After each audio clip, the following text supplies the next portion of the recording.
ಜಗದ್ಗುರು doctor ಮಾತೆ ಮಹಾದೇವಿಯವರು ಮಹಿಳಾ ಸಬಲೀಕರಣಕ್ಕೆ ನೀಡಿದ ಕೊಡುಗೆ ಅಪಾರವಾಗಿದೆ ಎಂದು ಪದ್ಮಶ್ರೀ ಪ್ರಶಸ್ತಿ ಪುರಸ್ಕೃತೆ ಡಾಕ್ಟರ್ ಎಸ್.ಡಿ. ಸುಶೀಲಮ್ಮ ಅವರು ಹೇಳಿದರು. ಇನ್ನು ನಗರದ ಬಸವ ಧರ್ಮ ಪೀಠದ ಮಹಾಮನೆ ಮಹಾಮಠದ ಸಭಾಂಗಣದಲ್ಲಿ ಭಾನುವಾರ ಹಮ್ಮಿಕೊಂಡಿದ್ದ ಪ್ರಥಮ ಮಹಿಳಾ ಜಗದ್ಗುರು ಡಾಕ್ಟರ್ ಮಾತೆ ಮಹಾದೇವಿ ಅವರ 80ನೇ ಜನ್ಮ ದಿನಾಚರಣೆ, 7ನೇ ಲಿಂಗೈಕ ಸಂಸ್ಕರಣೆ ಕಾರ್ಯಕ್ರಮ ಹಾಗೂ ನೂತನ ಬಸವಾತ್ಮದ ಮಹಿಳೆ ಸಹಕಾರ ಸಂಘ ಉದ್ಘಾಟನಾ ಸಮಾರಂಭವನ್ನು ನೆರವೇರಿಸಿ ಮಾತನಾಡಿದರು. ಒಂದು ಕಾಲದಲ್ಲಿ ಯಾರಿಗೂ ಬಸವಣ್ಣ, ಬಸವ ತತ್ವದ ಬಗ್ಗೆ ಗೊತ್ತಿರಲಿಲ್ಲ. ಅಂತಹ ಕಾಲದಲ್ಲಿ ಮಾತೆ ಮಹಾದೇವಿಯವರು ಪ್ರವಚನಗಳ ಮೂಲಕ ಬಸವಾದಿ ಶರಣರ ವಿಚಾರಗಳನ್ನು ಪ್ರಚಾರ ಮಾಡಿದರು. ಬಸವ ತತ್ವದ ಬೆನ್ನೆಲುಬಾಗಿ ದುಡಿದು ಬಸವ ಸಂಘಟನೆ ಬಲಪಡಿಸುವ ನಿಟ್ಟಿನಲ್ಲಿ ಹಗಲಿರುಳು ಎನ್ನದೇ ಶ್ರಮಿಸಿದ್ದಾರೆ. ವಚನ ಸಾಹಿತ್ಯದ ಪ್ರಕಾರ ಲಿಂಗಾಯತ ಧರ್ಮ ಮಾನ್ಯತೆಗಾಗಿ ಹೋರಾಡಿದ್ರು ಎಂದು ಬಣ್ಣಿಸಿದರು. ಈಗಿನ ಕಾಲಘಟ್ಟದಲ್ಲಿ ಇಂತಹ ಬಸವ ತತ್ವ ಚೇತನರ ಅಗತ್ಯವಿದೆ. ಮಾತಾಜಿ ಅವರ ಸಂತತಿ ಹೆಚ್ಚಾಗಬೇಕಾಗಿದೆ. ಅವರು ಹಾಕಿಕೊಟ್ಟ ಮಾರ್ಗದಲ್ಲಿ ನಾವೆಲ್ಲರೂ ಸಾಗಬೇಕಾಗಿದೆ ಎಂದು ಅವರು ತಿಳಿಸಿದರು. ಜೈ ಗುರು ಬಸವೇಶ, ಹರ ಹರ ಮಹಾದೇವ್, ವಿಶ್ವ ಗುರು ಬಸವೇಶ್ವರ ಮಹಾತ್ಮ ಕಿ ಜೈ, ಸಕಲ ಶರಣ ಸಂತನಕ್ಕೆ ಜೈ. ಸುಶೀಲಮ್ಮನವರು ಪೂಜ್ಯ ಜಗದ್ಗುರು ಸಿದ್ದರಾಮೇಶ್ವರ ಮಹಾಸ್ವಾಮೀಜಿಯವರಿಗೆ ಗೌರವ ಸತ್ಕಾರ ಮಾಡ್ತಾ ಇದ್ದಾರೆ.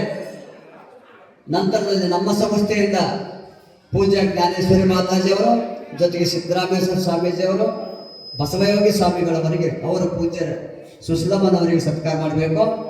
ಓಂ ಶ್ರೀ ಗುರು ಬಸವ ಲಿಂಗಾಯ ಸಂಘವನ್ನು ತಮ್ಮ ಲಿಂಗ ಹಸ್ತದಿಂದ ಉದ್ಘಾಟಿಸಿರ್ತಕ್ಕಂಥ ಸೇವಾಶ್ರಮ ಬೆಂಗಳೂರು ಪೂಜ್ಯರಿಗೆ ಜಯತು ಮಹಾಕಾರಣಿಕ ಲಿಂಗ ದೇವನ ಘನ ತೇಜ, ಜಯತು ಕರುಣಾ ಸಿಂಧು ಭಜಕ ಜನ ಬಂಧು, ಜೈ ಗುರು ಬಸವ.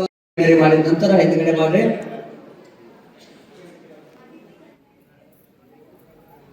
ಪದ್ಮಶ್ರೀ ಪುರಸ್ಕೃತರ ಪೂಜ್ಯ ಡಾಕ್ಟರ್ ಎಸ್.ಜಿ. ಸುಶೀಲಮ್ಮನವರಿಗೆ ಹಾಗೆ ಎಲ್ಲರಿಗೂ ವೇದಿಕೆ ಮೇಲೆ ಮಹಾದೇವ್, ವಿಶ್ವ ಗುರು ಬಸವೇಶ್ವರ ಮಹಾತ್ಮ ಕೆ ಜಯ, ಸಕಲ ಶರಣ ಸಂತನ ಕೆ ಜಯ. ಶರಣ ಶರಣಾರ್ಥಿಗಳು. ಹರ ಹರ ಮಹಾದೇವ್. ವಿಜಯಶ್ರೀ ಬಸೆಟ್ಟಿ ಕಾರ್ಯಕ್ರಮ ನಡೆಯಿತು. ಆ ಒಂದು ಪ್ರವಚನ ಕಾರ್ಯಕ್ರಮದ ಅಧ್ಯಕ್ಷತೆಯನ್ನು ಬಸವಪಟ್ಟದೇವರು ಆ ಕಾರ್ಯಕ್ರಮದ ಅಧ್ಯಕ್ಷತೆಯನ್ನು ಹರ ಹರ ಮಹಾದೇವ್ ಗೌರವ ಸನ್ಮಾನವನ್ನು ಸ್ವೀಕರಿಸಿರ್ತಕ್ಕಂಥ ಎಲ್ಲ ಅಧ್ಯಕ್ಷರಾಗಿ ಆದಿಯಾಗಿ ಎಲ್ಲ ನಿರ್ದೇಶಕರಿಗೂ ಅನಂತ